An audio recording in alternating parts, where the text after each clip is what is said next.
Sementara itu, pemirsa Bupati Tabanan, Ibu Eka Wiryastuti menyerahkan bantuan kepada 48 jemaat gereja Pantai Kosta di Indonesia Grogak Tabanan. Bantuan berupa 48 paket sembako dan 100 masker tersebut diserahkan secara simbolis di gereja Pentakosta di Indonesia Grogak Tabanan. Kegiatan penyerahan bantuan turut dihadiri Forkompinda Kabupaten Tabanan, Ketua DPRD Kabupaten Tabanan Imade Dirga, Sekap Tabanan Igede Susila, dan beberapa OPD di lingkungan Pemkab Tabanan serta pengurus gereja setempat. Bupati Eka mengatakan gerakan penyerahan bantuan sembako ini merupakan gerakan peduli kasih dari Pemkab Tabanan dan seluruh jajaran Forkompinda Tabanan, ASN beserta beberapa pemangku di Kabupaten Tabanan untuk turut membantu meringankan beban masyarakat Tabanan yang terdampak COVID-19, khususnya umat jemaat gereja Pantai Kosta di Indonesia Tabanan.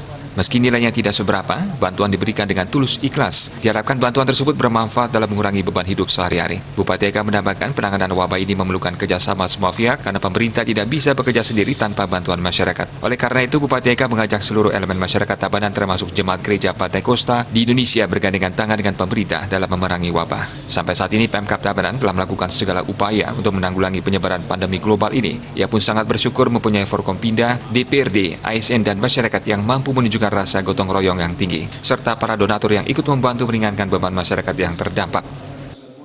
Karena saya syukur hari ini saya bisa hadir di sini dan ini merupakan gerakan investasi hati berbagi kasih yang mungkin nilainya tidak seberapa tapi niatnya luar biasa.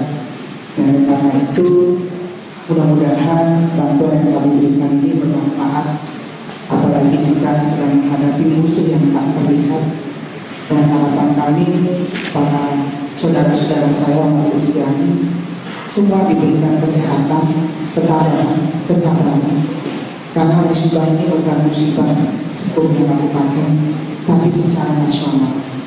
Oleh karena itu mari kita bergandengan tangan yang mampu mulailah memberi, yang punya mulailah berbagi. Jadi saatnya ini untuk menolong umat yang membutuhkan.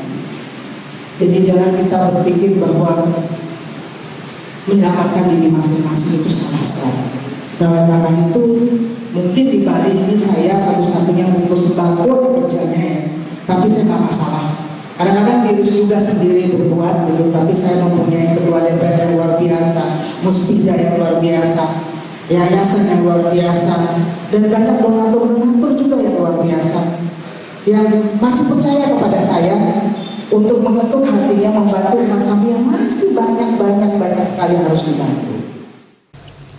Sementara, Pendeta Thomas Marlisa selaku Ketua Musyawarah Pelayanan Umat Kristen Wilayah Tabanan memberikan apresiasi kepada Bupati Eka dan seluruh jajaran karena telah peduli terhadap masyarakat khususnya jemaat gereja Pantai Kosta di Indonesia Tabanan. Syukur patut kita persembahkan kepada Tuhan atas rahmat dan keberkahannya. Kita dapat dihiburkan pada pagi hari ini yang siang Selasa 26 Mei 2020 dalam acara penyerahan bantuan sembako oleh Bupati Tabanan kepada umat Kristen se-Kabupaten Tabanan. Bupati Eka juga menghimbau masyarakat agar selalu menaati anjuran pemerintah, yakni dengan selalu menerapkan perilaku hidup bersih dan sehat, social distancing dan physical distancing. Masyarakat diimbau tetap jaga kesehatan, jaga imun tubuh, dan jangan keluar rumah jika tidak perlu. Jika harus keluar rumah, disiplin mengenakan masker dan membawa hand sanitizer untuk keselamatan bersama. Humas Tabanan melaporkan.